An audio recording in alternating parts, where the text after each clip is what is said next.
So who did you vote for in the recent election of Australia's next Governor-General? What? Didn't vote? I was forgetting.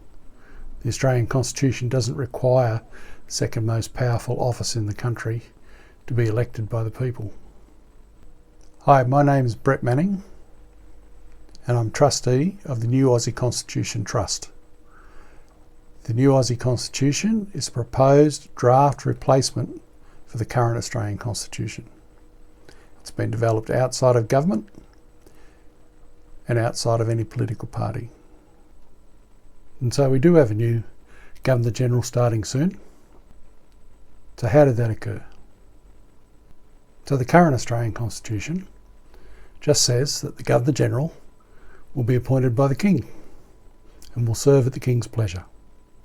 Our convention says, and if you follow this channel you'll know that conventions are these sort of handshake agreements that are not written down anywhere on how the government of the country should run. Anyway, convention says that the Prime Minister will nominate a person for the role of Governor-General to the King, but ultimately it's the King's decision. And generally the Governor-General will serve for about 5 years, but again that's by convention, it's not written down anywhere. So we have the Prime Minister, which by the way is an office that is not even mentioned in the Australian Constitution. The Prime Minister doesn't even exist in the Australian Constitution. But we have this office that doesn't exist, nominating a new Governor-General to the King, a person who nobody has elected, who's not Australian, who does not live in Australia, but ultimately holds all the power under the Australian Constitution. And under the Australian Constitution, the Governor-General has the executive power to run the Australian government.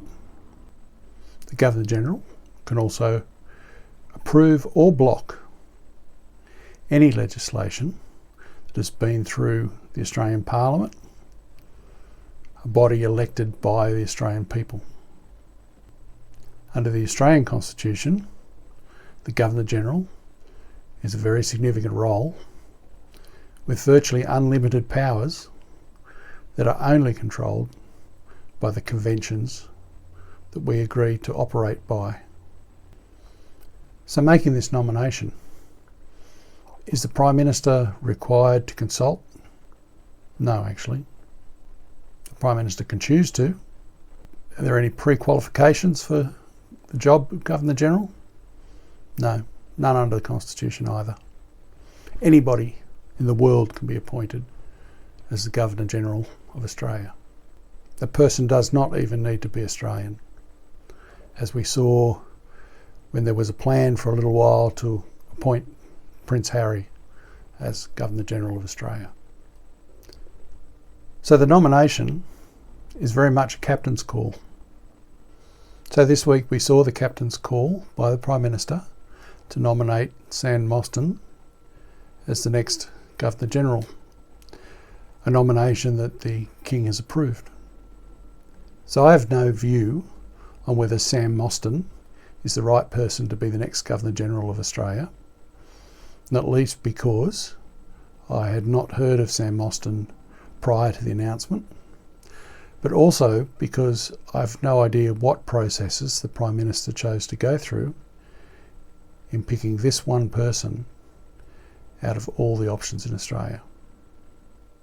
But what we have seen is the press launching into the choice, saying that Ms Mostyn is an activist, a political activist.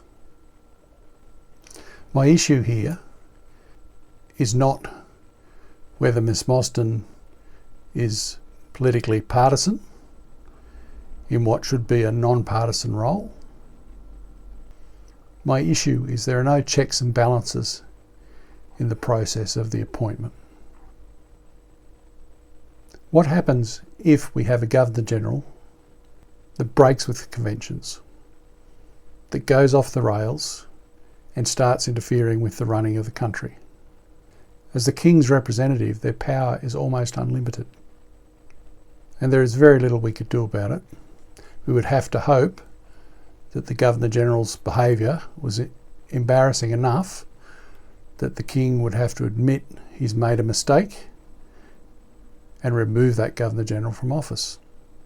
But ironically, if the King sticks with convention and doesn't interfere in the operations of the Australian government, then we've got a problem that we can't fix. Under the new Aussie Constitution, the Governor-General is the head of state.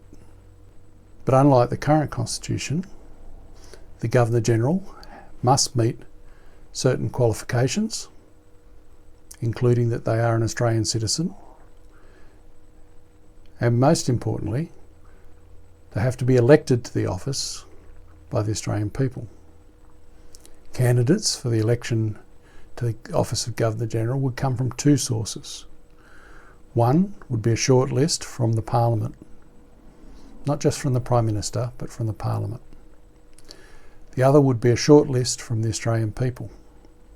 The new Aussie Constitution also defines the rights and responsibilities of the Governor-General and has appropriate checks and balances to protect us from the abuse of the office of Governor-General.